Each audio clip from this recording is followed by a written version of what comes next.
Muy buenas tardes. Nos encontramos una vez más en su programa Espacio CIESLAC, y pues en este jueves me da mucho gusto recibir y saludar a nuestro amigo de siempre, Ulises Regalado. ¿Qué tal, Betty? ¿Qué tal, estimados radioescuchas? Gracias por sintonizarnos una vez más, es un placer. Y también contamos con la presencia del profesor Enrique Hernández. Con mucho gusto, profesor. El gusto es mío y aquí estamos, ¿verdad? ¿Cuál es su nombre, profesor? Enrique Hernández Vázquez. Bienvenido. Gracias, maestro. Vamos a tratar un tema bien interesante esta tarde. El viernes pasado se llevó a cabo el segundo Consejo Técnico Escolar bajo la modalidad de aprendizaje entre escuelas. Esto es bien interesante. Seguramente la ciudadanía sabe que las escuelas de educación básica y media superior, cada último viernes de cada mes, llevan a cabo una reunión en que analizan problemas, analizan desafíos y toman decisiones para dar atención a ellos, ¿no? Y en el mes de enero se llevó a cabo por primera vez bajo la modalidad de aprendizaje entre escuelas, es decir, se reunieron escuelas de la zona escolar, maestros de español de una escuela con los maestros de español de otras escuelas, los de matemáticas con los maestros de matemáticas de otras escuelas, para abordar problemas comunes, pero ahora de la zona escolar. Aprendizaje entre escuelas se llama esta modalidad.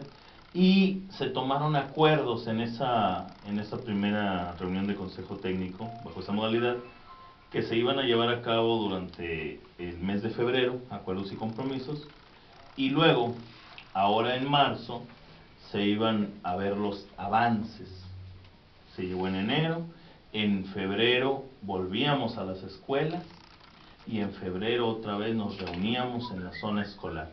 Bueno, sin embargo, hubo algunas variantes. La escuela en la que trabaja el profesor Enrique y en la que trabajo yo, por ejemplo, decidimos darle continuidad, ¿no? Se decidió que se hiciera mediante aprendizaje entre escuelas durante enero, febrero y marzo, es decir, no descansar en marzo, sino darle los 3 meses seguidos. La pregunta sería, Betty, profesor, ¿qué tanto se ha avanzado en las escuelas en lo particular y qué mejoras ha habido a partir de esta modalidad de aprendizaje entre escuelas? Esa parte es la que me parece interesante, y me parece interesante, bueno, valorar la pertinencia de esta propuesta. ¿Qué opina usted, profesor?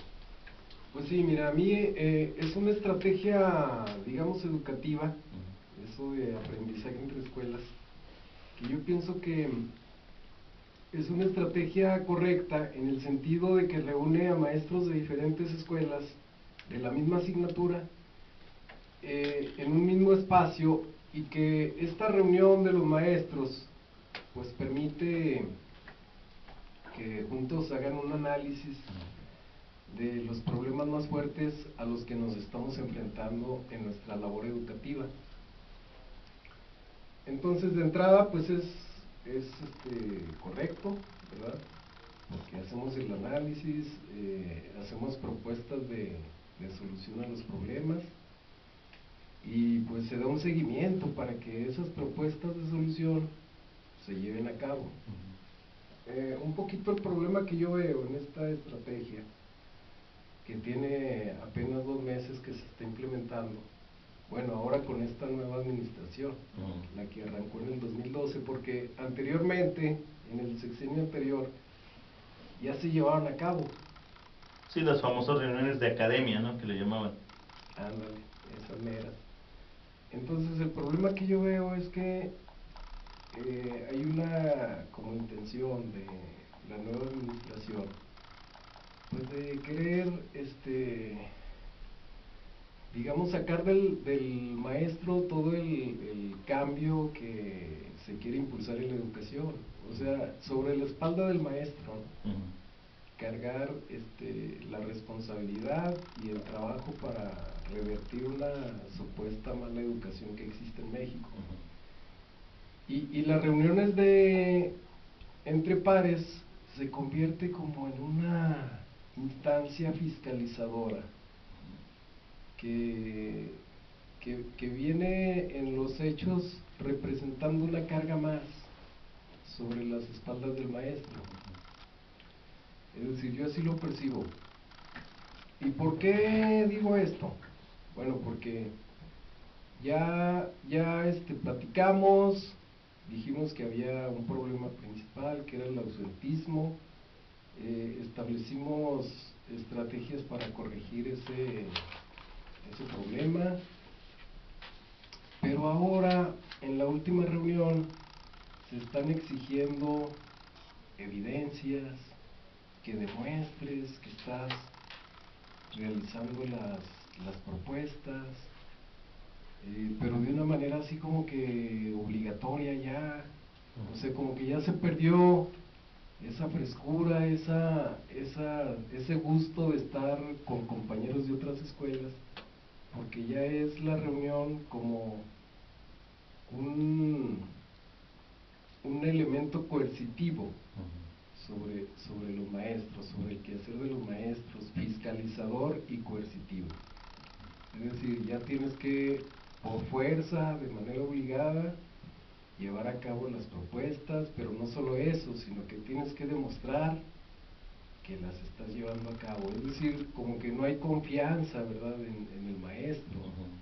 No hay confianza, no hay ese respeto que el maestro tenía. Ahora es como de que eres culpable hasta que demuestres lo contrario, ¿no? Es decir, como que en este sentido está trabajando la escuela entre pares, o el aprendizaje entre pares, y a mí no me parece correcto. ¿Por qué? Porque en la escuela ya hay figuras de autoridad.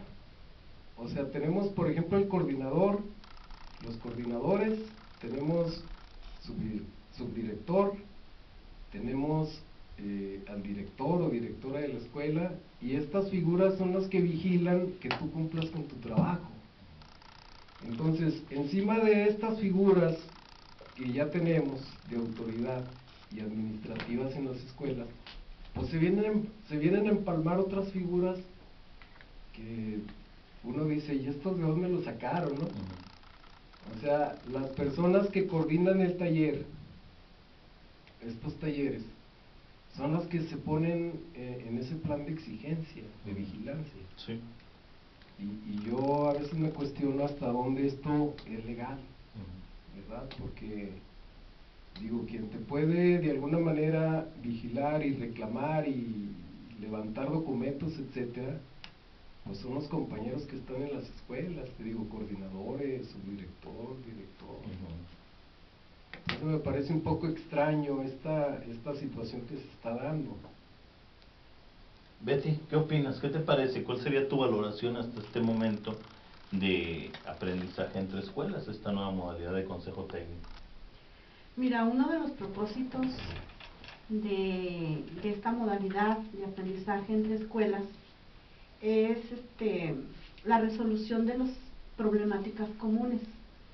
En lo particular, a mi escuela le tocó ir a un contexto muy similar, a una escuela con problemáticas muy similares.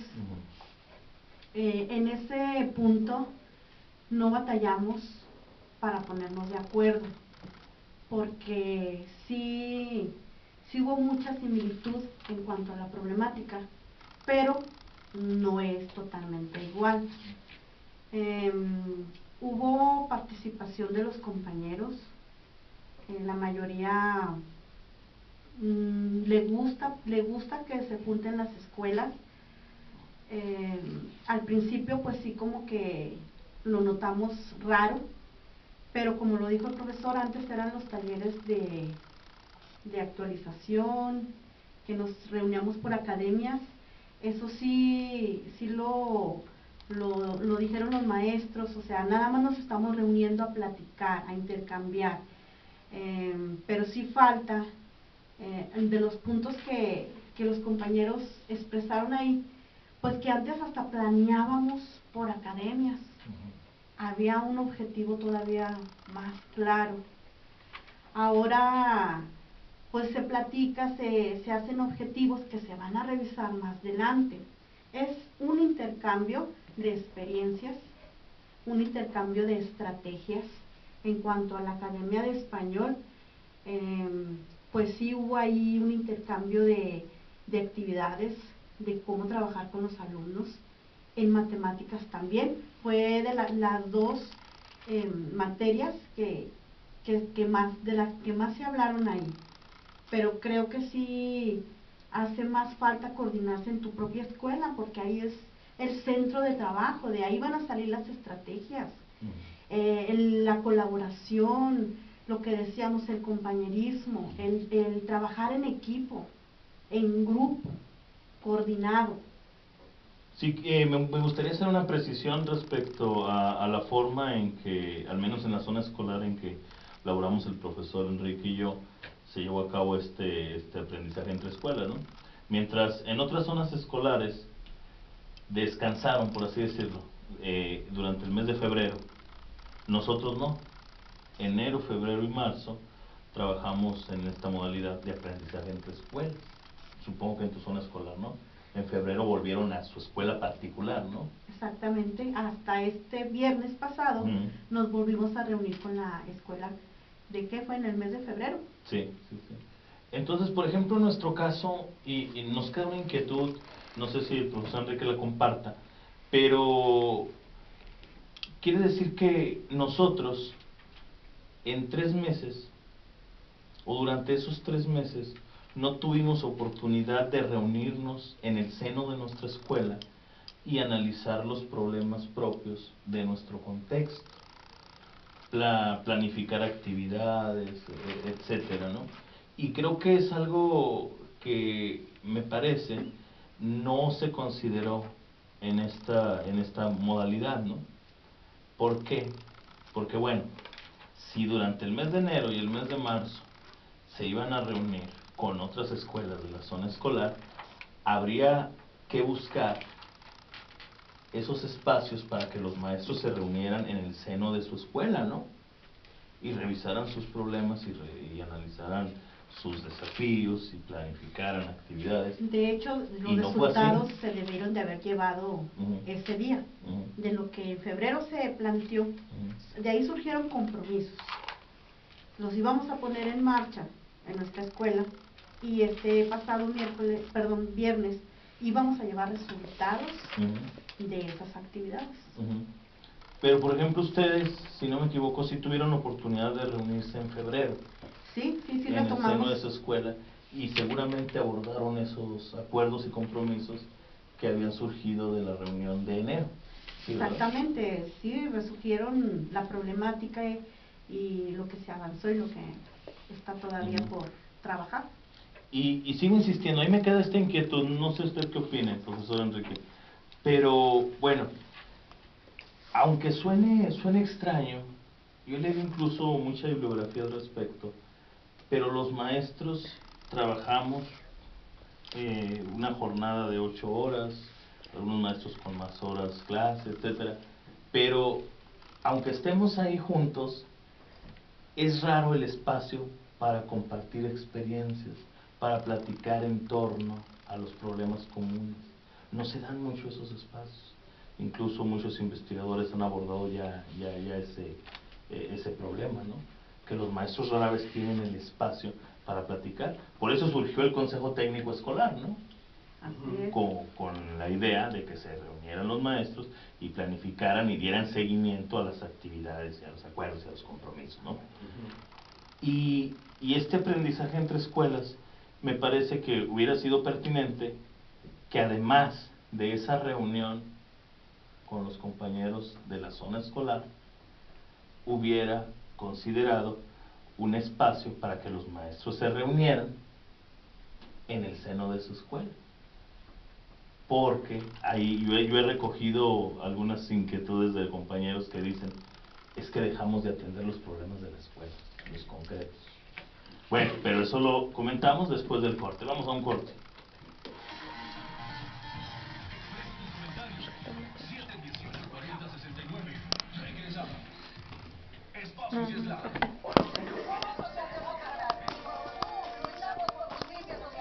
Es una inquietud que sí, vamos a aprendizaje en la escuela, lo cual está bien, pero luego dejas los problemas de tu escuela.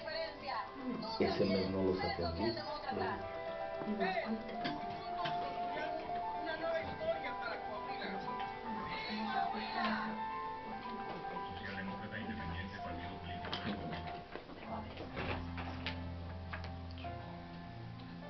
¿Cuántas veces te han juzgado por lo que eres? ¿Por lo que haces? ¿Por lo que dices? ¿Por cómo te ves? ¿Por ser diferente? Les quiero más oportunidades para los jóvenes, más espacio de trabajo. El nombre nos va haciendo referencia a lo Soy que sigue, Montserrat, ¿no? soy ingeniero. Es buscar un aprendizaje entre escuelas. ¿Qué tanto se aprende? Eso voy a recoger. Yo no sé, ustedes que han recogido. Espacios y Slam. Ya estamos de vuelta.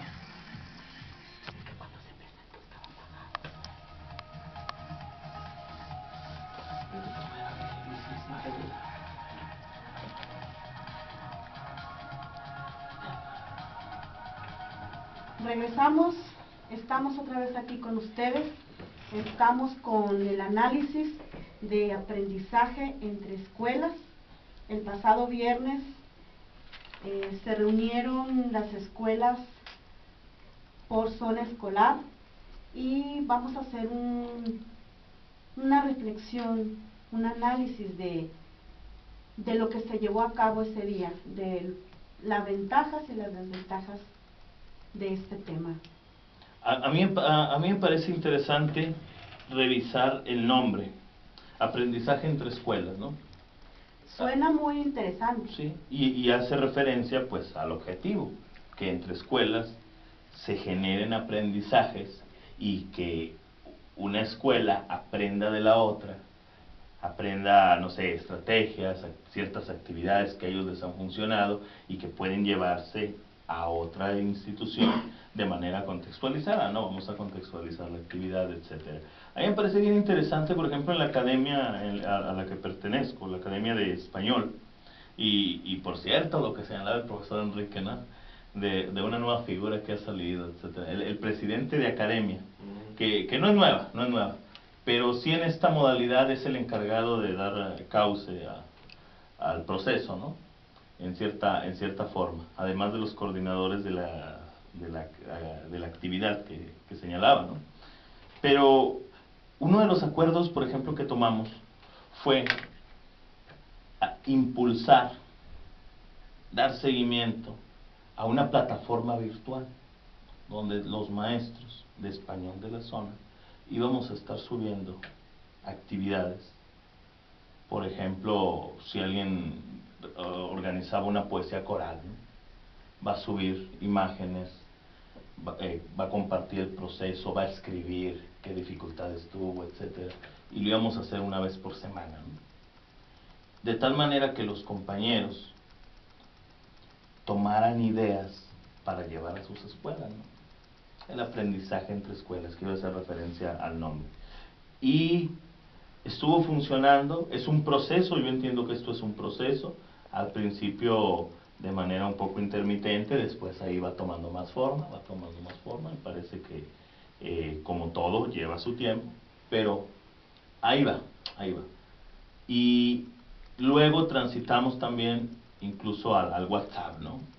Los maestros, unas compañeras que realizaron el mural literario y lecturas para llevar, ¿no? Que eso se me hizo bien interesante en su escuela.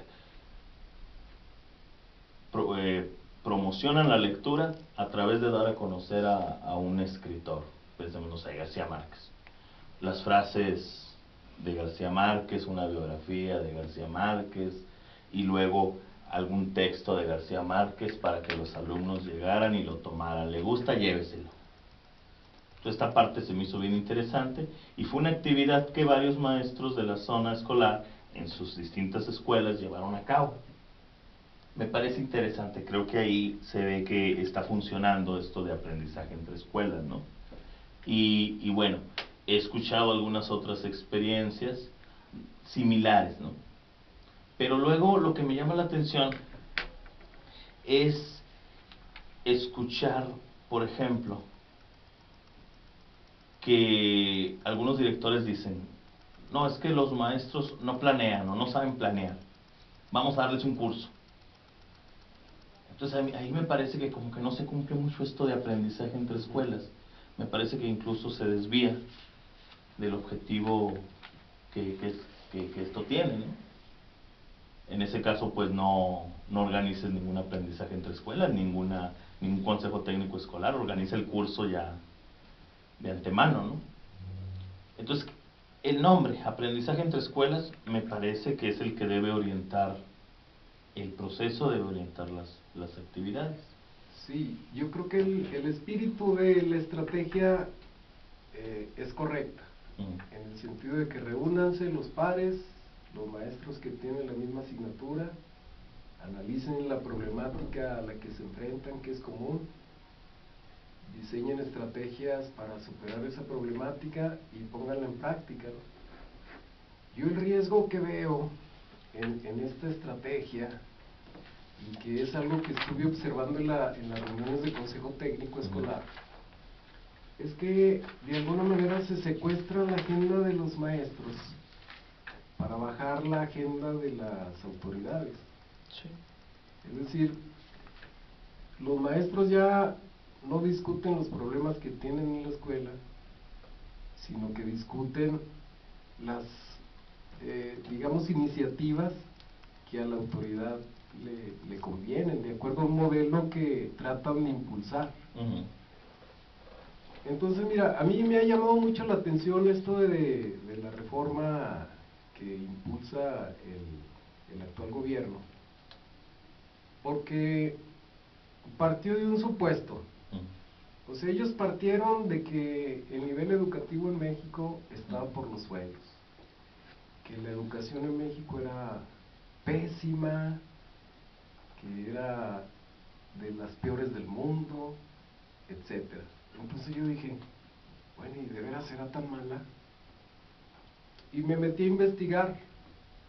Yo dije, hay que investigar esta situación. Entonces yo me encontré, de acuerdo con datos de la misma OCDE, que el nivel de México no es tan malo. O sea, mediáticamente se lanzó una campaña de linchamiento en contra de los maestros y en contra de la educación para justificar una serie de medidas que iban a lesionar los derechos de los maestros. O sea, aquí hubo plan con maña, dicen en el pueblo, ¿no? Aquí hubo una clara intención de golpear los derechos de los maestros, partiendo de una mentira. Esta mentira es que la educación en México es mala. No, incluso señalamos fuera de aire, perdón que lo interrumpa, que hay algunos que no dicen siquiera que es mala, le llaman un fracaso monumental, ¿no? Ándale. Más todavía. El penúltimo lugar a nivel mundial. Bueno, a nivel mundial habría que ver. Fíjate, se han manejado, por ejemplo, yo cuando digo que la educación en México no es mala, seguramente quienes nos están viendo han de decir, pues, ¿qué trae ese profe, no? Digamos, una conclusión universal de que la educación en México es mala. Sí. Pero porque los medios así la estuvieron manejando meses y meses, día y noche, para que posicionar esa idea en la gente. Pero vamos a los datos duros.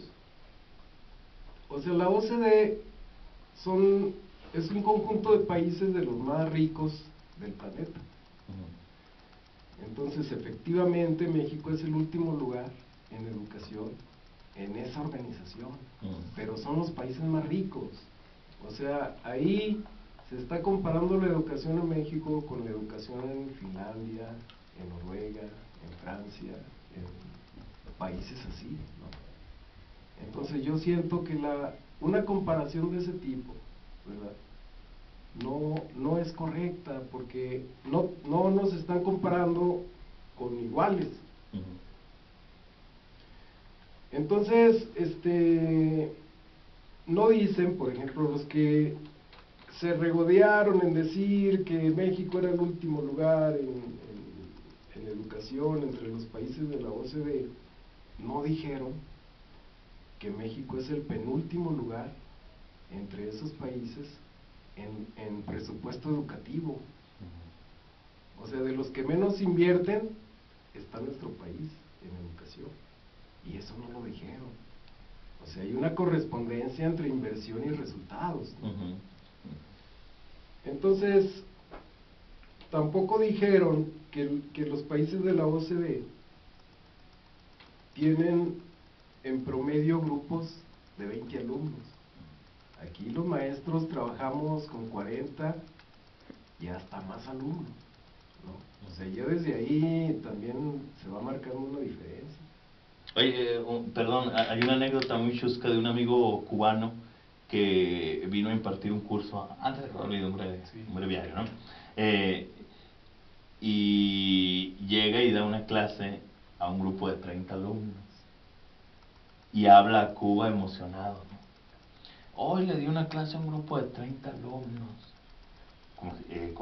dando a entender que pues es una hazaña, ¿no? 30 alumnos. Y lo tomábamos a broma nosotros porque hay maestros, como usted le dice, que en México atienden grupos de 50 alumnos. Dice, ah, caray, 30 alumnos. No.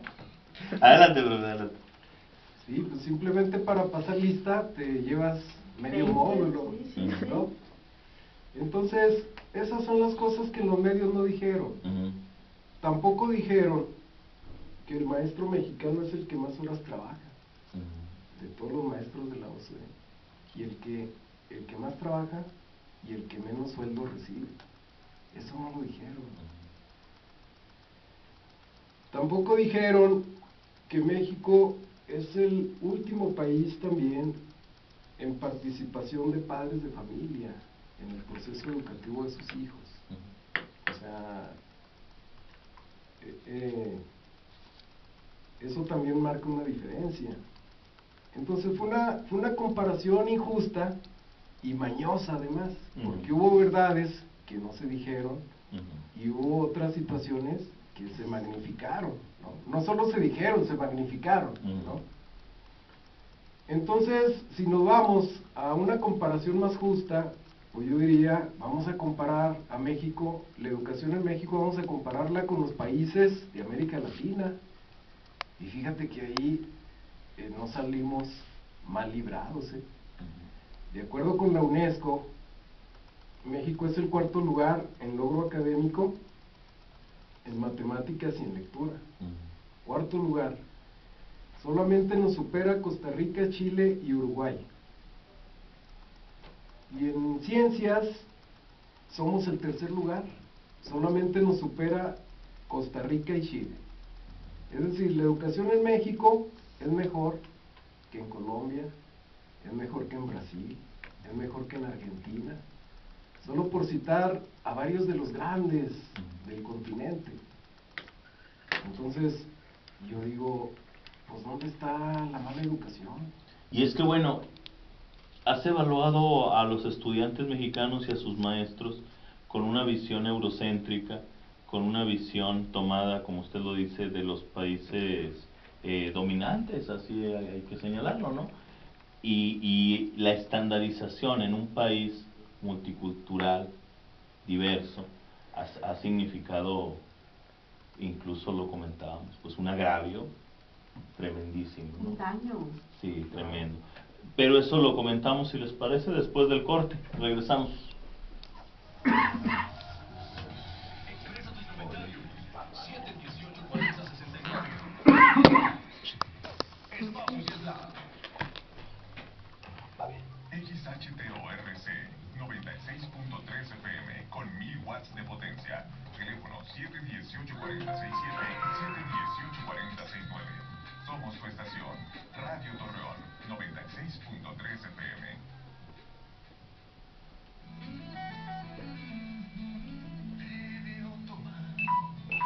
Viaje por el mundo de la trova y la canción independiente.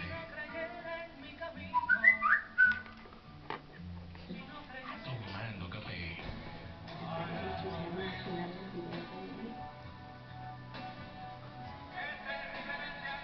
Martes 9 de la noche.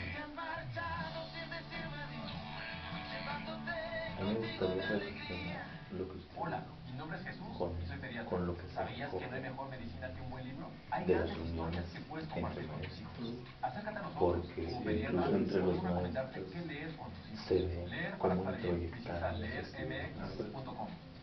Radio y Televisión Mexicana. se ve Consejo de ya. la Comunicación. Voz de las empresas. Ya cuando nos la creemos Somos tu nosotros, voz, Radio Torreón, 96.3 FM. Somos tu te estación. revientas la que... Sí. Sintoniza Espacios y Slam. Ya estamos de vuelta.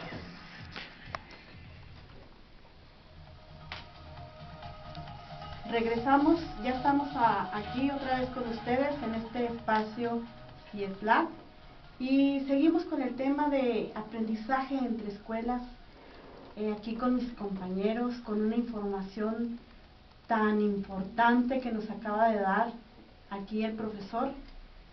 Continuamos.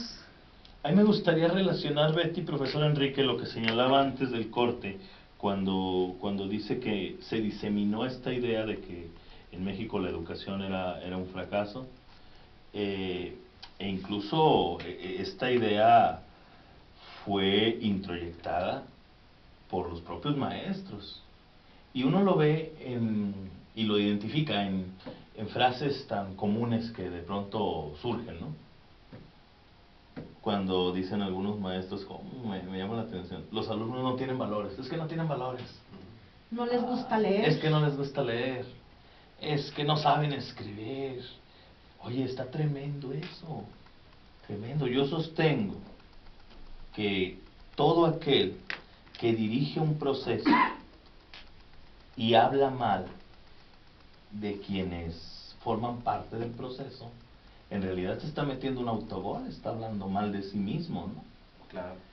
Y lo ve uno, bueno, no saben leer, no les gusta, no saben escribir, no tienen valores, es que... Y lo ve uno luego hacia los padres también, ¿no? Encuentra uno comentando. Y es que los papás no les interesan sus hijos, y es que... Oye, pero entonces estamos hablando de malos diagnósticos. Sí, así es. Estamos hablando de una introyección de una figura deteriorada, ¿no? Entonces, en este aprendizaje entre escuelas, afortunadamente también nos ofrece espacios para que surjan las voces críticas y permitan poner a discusión este tipo de enunciados, ¿no? Si tú dices que los alumnos no saben leer, caray, eso es tremendo, es delicadísimo, ¿no? No, Sí. si profundizas y realizas buenos diagnósticos, te das cuenta que tienen problemas con algunas partes Claro. de la lectura, ¿no? Si hablamos de que no les gusta leer, por favor, entonces identificas que tú como maestro tienes que generar estrategias de promoción lectora y tienes que ser más observador para darte cuenta que el alumno lee los temas que le interesan, ¿no? Como todos lo hacemos hasta la fecha.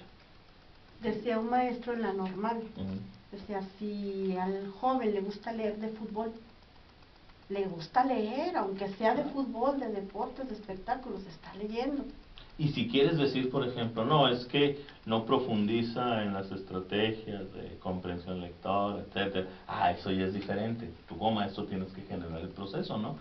Pero quiero pensar también en lo que recoge uno luego. Este aprendizaje entre escuelas creo que nos ha permitido visualizarlo con mayor claridad. Lo que observa uno con los directivos, ¿no? Directivos diciendo también, ya es que los maestros no planean. Claro, sí. De entrada yo sostengo que es incorrecto decir planear, no es planificar, de entrada. Sí. Es que me encontré por ahí algunos directivos que decían, es que no conocen las TICs. Oye, por favor, está tremendo decir que un maestro no conoce las TICs. Es una aseveración muy acelerada, no muy apresurada. Sí, lo que pasa es que este esquema de seguir golpeando al maestro, calificándolo de inepto. ¿Idóneo o no idóneo? Ándale, o sea, es el esquema que se desató a partir de un mal diagnóstico. Sí. Se desató a partir de decir que la educación en México era mala. Entonces, dicen, la educación en México es mala, ¿quiénes son los culpables? Y los mismos que dijeron que la educación en México era mala, señalan con el dedo al magisterio, ¿no? Al magisterio y a su sindicato. Entonces desatan toda una campaña de linchamiento mediático, injusta, porque el diagnóstico es incorrecto, es de mala fe. Sí. Entonces, mira, este estudio que realiza la UNESCO también señala que el contexto socioeconómico es determinante para el logro de los aprendizajes. Es decir, el muchacho llega a la escuela con una serie de circunstancias que le van a permitir avanzar o no, ¿verdad? Ya en un programa anterior, por ejemplo, hablábamos de que las familias están desintegradas y no hay quien apoye al joven en casa, por ejemplo. O sea, eso forma parte del contexto, de un contexto real. Entonces yo tengo alumnos que me dicen, faltan varios días, y luego me dicen, es que mi mamá no tiene para darme para el pasaje, para irme a la escuela. O sea, situaciones económicas que están generando pues una mala disposición hacia el aprendizaje de parte de los muchachos. Yo confieso, perdón por la interrupción, confieso, Betty, que cuando fui practicante cuando regresé a mis prácticas docentes, ¿no?, como alumno de la Escuela Normal Superior de Laguna, no le creía, en serio, lo confieso, a los compañeros que iban a observar y decían, tantos niños faltan a clases porque se quedan cuidando a sus hermanitos, ¿no?, o porque cuidan al abuelito. Y por favor. Y cuando decidí entrarle de lleno a la observación, decidí esto que decíamos, de hacer diagnósticos precisos. Sí, te das cuenta que es más común de lo que parece. Sí, es real eso. Sí. Y creo que está en nosotros estarlo remarcando. Ahí en el consejo técnico del pasado viernes, varios compañeros les hicieron esa observación a los directivos. Sí dicen lo que nosotros comentamos aquí, porque se sacaron todos esos problemáticas desde la forma económica, moral, social. Es importante que nuestros altos mandos lo sepan, porque no nada más vamos a criticar, vamos a ver el fondo y a dar propuestas. Nosotros trabajamos con seres humanos. Claro. Seres humanos que vienen de distintas clases sociales, distintas culturas. Entonces sí es muy difícil trabajar con todos, pero no es imposible. Sí, no es imposible, tiene uno que buscar la manera. Pero estos espacios como aprendizaje entre escuelas, que deberían de ser para eso, se convierten en un medio más de presión contra el maestro. Por ejemplo, los coordinadores de las reuniones diciendo, es que el maestro no planea, es que el maestro no sabe manejar la computadora, es que el maestro no entrega informes. O sea, en esa dinámica, ¿no? Y luego tú estás oyéndolos y dices, pues ¿de quién está hablando? Porque yo sí planeo, yo no falto a clases, yo entrego los informes que me requieren, etcétera, ¿no? Entonces ahí es donde te das cuenta de que el discurso de la autoridad educativa va en ese sentido con el que iniciaron. Y bueno, finalmente el estudio señala también que un factor determinante para el logro de aprendizajes en los muchachos, en los niños, son las prácticas en el hogar. O sea, el apoyo de los padres. Se demostró que cuando un padre apoya a su hijo, el aprendizaje es mayor. Y luego señala el estudio, dice, el uso recreativo de computadoras y celulares afecta negativamente el aprendizaje. Fíjate, a mí me llamó mucho la atención eso porque ahorita todos, y me incluyo, estamos colgados pues del celular, de las computadoras, y no necesariamente investigando, buscando conocimientos. Estamos, la UNESCO le llama en el uso recreativo, ¿no? O sea, estas redes del Facebook, ¿no? Etcétera. Y dice que eso afecta negativamente el aprendizaje. Entonces, las tecnologías, las nuevas tecnologías electrónicas, el internet, etcétera, pues también deberían de ser para mejorar el aprendizaje, pero con el uso que le estamos dando, pues no es así. Entonces, te digo, relacionando todo esto con las nuevas, esta nueva estrategia de aprendizaje entre escuelas, pues yo digo que no debe ser un medio más de coerción, sino que deberían de dejarle estos espacios a los maestros para que efectivamente tratemos nuestros problemas y les busquemos solución. Fíjese, a mí me llamó la atención, profesor Betty, escuchar un comentario de parte de un directivo que textualmente lo dijo, ¿no? A mí me gustaría entrar a la página virtual para vigilar a los maestros.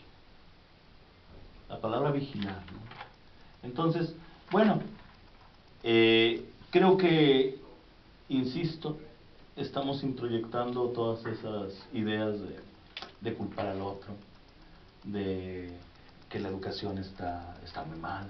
Y bueno, yo quiero hacer mención y felicitar, y que me dio muchísimo gusto. Aquí tuvimos, hará un poco más de un mes, a los estudiantes preparatorianos del CONALEP, quienes se van a ir a la ciudad de Houston al Mundial de Robótica. Y aquí estuvieron con nosotros en los albores de su proceso, platicando. Y uno empieza a indagar, y por ejemplo nosotros en la escuela secundaria en que laboro, tenemos alumnos que tienen becas universitarias por excelencia académica.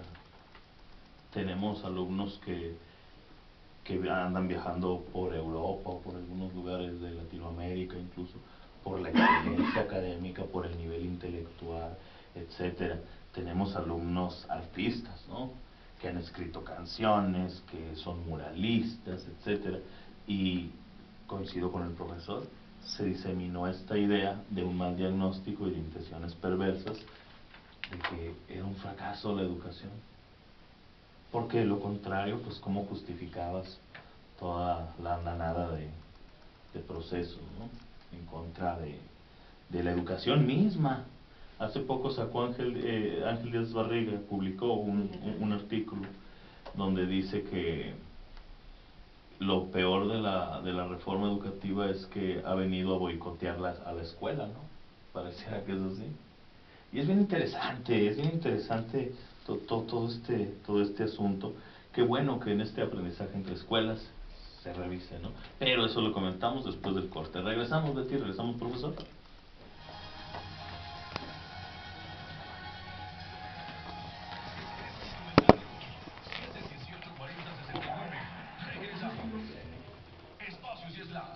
Soy candidata y vine a la Zapan porque unos tipos me han estado intimidando con amenazas de seguridad y dije, hay que ponerles una salida.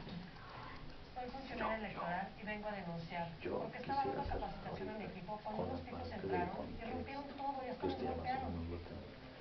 pero yo de contexto mismo de los maestros, por ejemplo, un trabajo colaborativo en un contexto donde todos somos contrincantes. Si se da cuenta, siempre somos contrincantes los maestros, en todo. Es la máxima autoridad jurisdiccional en la materia y garante de que los actos y resoluciones Escuelas que progresan. Sí, escuelas que no progresan, estancadas. constitucional y legalidad. El Tribunal Electoral del Estado de Coahuila de Zaragoza. Excelente. ¿Qué ves? Mucho que no veía. Sí, ya. Hola. Bien, ¿sí? Bien, gracias. Qué bueno. Somos tu estación.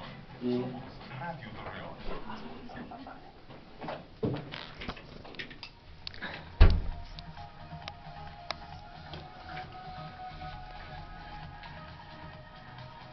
Estamos aquí una vez más con ustedes con el tema de aprendizaje entre escuelas. Regresamos. a mí me gustaría cerrar este cuarto y último bloque del programa señalando lo siguiente. Coincido con el profesor Enrique que en esto de aprendizaje entre escuelas, de entrada no es nuevo, ya se venía realizando hace tiempo, dejó de hacerse, la reunión de academias famosa. Es buena la intención, yo lo considero así, que los maestros se reúnan, trabajen en equipo, compartan experiencias, etc. Coincido totalmente con el profesor que como maestros debemos de tener mucho cuidado que no se pervierta y se transite luego a una reunión de maestros para ponerse de acuerdo acerca de cómo van a operar las prescripciones que vienen desde lo alto, ¿no? Porque lo dice por ahí la autora Michela Marzano, una filósofa que a mí me encanta, en un libro que se llama Programados para Triunfar. Dice, en la actualidad el sujeto se reúne, pero nunca para discutir los qués, sino para discutir los cómo. El qué ya se lo dieron. Usted póngase de acuerdo de cómo, ¿no? Es algo semejante a lo que señala Eduardo Galeano, ¿no? Eduardo Galeano cuenta una historia donde el cocinero reúne a los animales, al pato, al borrego, al pollo, ¿no? A la gallina, y les dice, como los voy a cocinar, elija cada quien la salsa con que quiere ser cocinado.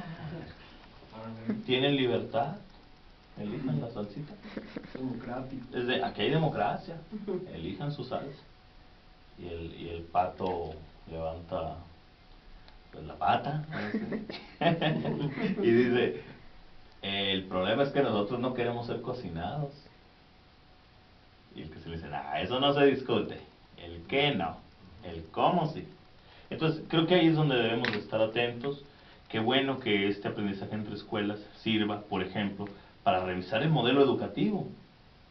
A mí me da mucho gusto escuchar que en algunas reuniones, en algunos espacios, revisaron el nuevo modelo educativo, que ya lo dijimos, el nuevo no tiene mucho, ¿no? Y de modelo tampoco, bueno, pero se dieron espacio para analizarlo. En la reunión que tuvimos nosotros, nos dimos espacio para comentar un poquito el Quijote de la Mancha, por ejemplo, ¿no? Tremendo. Y qué bueno que sirva para esto. Por eso reitero, coincido con usted cuando dice que hay que tener cuidado y no convertirnos en operarios, ¿no? Que no sea un espacio más para que los operarios se pongan de acuerdo cómo van a sacar adelante lo que viene. Pero una cosa más, a mí me parece que tenemos que revisar el contexto en que este aprendizaje entre escuelas se está llevando a cabo. Ya hemos dicho otras veces, el mismo profesor Juan Francisco Rodríguez Aldape, quien conversó vía telefónica con nosotros, decía que para él no era coherente el ideal máximo del nuevo modelo educativo, el aprender, etc., con ese modelo de evaluación controladora y fiscalizadora, como dice usted, ¿no? Y yo considero que esto de aprendizaje entre escuelas, reunir a los maestros para que realicen trabajo colaborativo, luego choca con esta cultura impuesta de la competencia por todo y por nada. los maestros a lo largo del ciclo escolar somos contrincantes una y otra vez.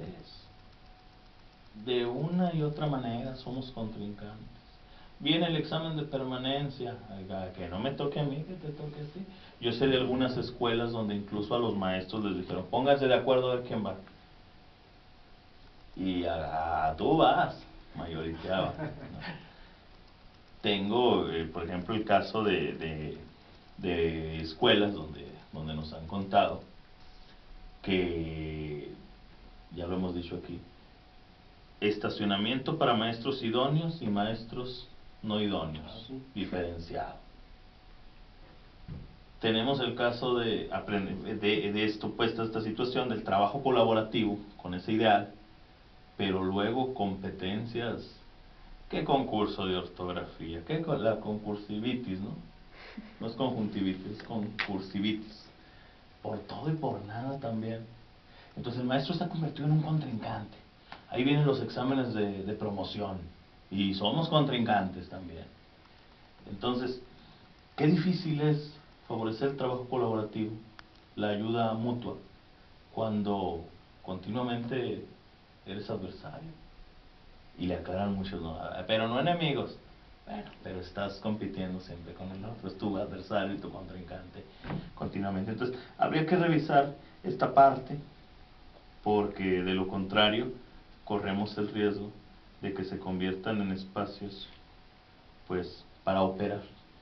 Sí, y el maestro estamos tratando de sacar adelante los aprendizajes en los muchachos, a pesar de un contexto difícil, ¿eh? O sea, hemos como analizado el contexto y mira, allá por el rumbo, comunidades que no hay drenaje, no hay pavimento, tienen el problema del arsénico en el agua, hay mucha violencia en la comunidad, no tienen servicio de limpieza, hay un alto grado de adicciones. Los padres de los muchachos, por desgracia, no tienen mucha preparación académica tampoco, ¿verdad? Por las condiciones de pobreza. Hay una marcada desintegración familiar. O sea, ante este contexto, pues yo creo que ocupamos buen lugar, tercero y cuarto en el continente. Bueno, el estudio no contempla Estados Unidos y Canadá. Entonces, la educación en México, a pesar de todo, está saliendo adelante. Yo digo, a pesar de los bajos salarios de los maestros, de este contexto que describí, y a pesar de la baja inversión, ¿no? Del bajo presupuesto educativo. Entonces hay que considerar todas esas situaciones para no caer en el juego de que, ay, sí, qué mal estamos, ¿no? Sí, porque se acaba la esperanza y se acabó, como dicen allá por mi rancho, se acabó el corrido. Betty. Y en ese sentido la reforma no ha cumplido. Acuérdense que también habla de gestión escolar. Los padres, el director, van a gestionar todas las problemáticas de infraestructura, de agua, de luz. Entonces hay mucha desigualdad todavía entre las escuelas, pobreza. Y mientras estas situaciones no se arreglen, pues no nos ayudan en nada a los profesores. De hecho, hablando de lo que dices tú, Ulises, de la competencia, pues yo ya lo he vivido con mis compañeros. Nos poníamos a platicar los que nos tocó presentar examen y créeme lo que decíamos entre nosotros, no hayamos si reír, si abrazarnos. Sí, la verdad, o sea, a pesar de que competíamos unos con otros, a la vez nos queríamos dar la mano. Y está tremendo, una cosa es competir por gusto y otra porque no tienes de otra. Sí, pues sales en las listas y pues te tocó 8 horas en la computadora, un examen de 8 horas, tremendo. con situaciones difíciles, Oye, casi igual las respuestas. Perdón que te interrumpa, es que sí es delicado esto, porque pongámonos a pensar en lo siguiente, ¿no? Un maestro al que le van a pedir su famoso portafolio de evidencias, ¿no? Y que ese portafolio de evidencias le va a servir para ganarse un estímulo económico, le va a servir para permanecer en el empleo. ¿Estará dispuesto a compartir sus actividades que le han funcionado, a compartirlas con sus compañeros? Es cuando me pregunto yo, ¿es posible llevar a cabo este aprendizaje entre escuelas en este contexto?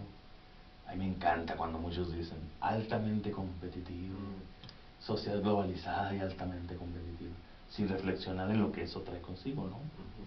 Entonces es cuando a mí me preocupa y me ocupa esta parte. Un entorno de competencia feroz por todo y por nada, que en realidad, lo hemos dicho aquí, no busca la calidad educativa, sino lo que busca es justificar la exclusión de muchos y la inclusión de unos cuantos, ¿no? Eso de idóneo y no idóneo, por favor, o sea, como maestros y estudiosos del proceso educativo, pues sabemos que fue un invento tremendo para justificar la exclusión de muchos, ¿no?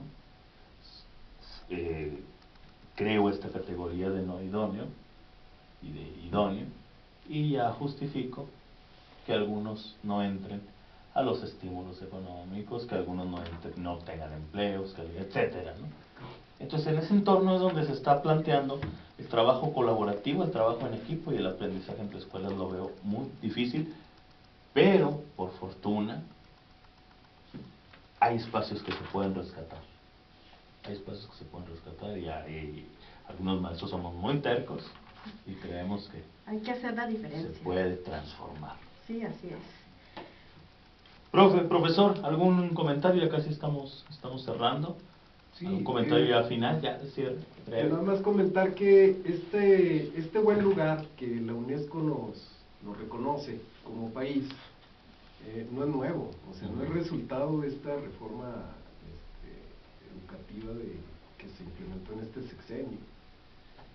Cuando yo hice la investigación de la educación en México, todavía no asumía este gobierno el mando, y ya tenía la educación mexicana esos buenos lugares. Entonces no podemos decir que sea producto de esta reforma. Sí.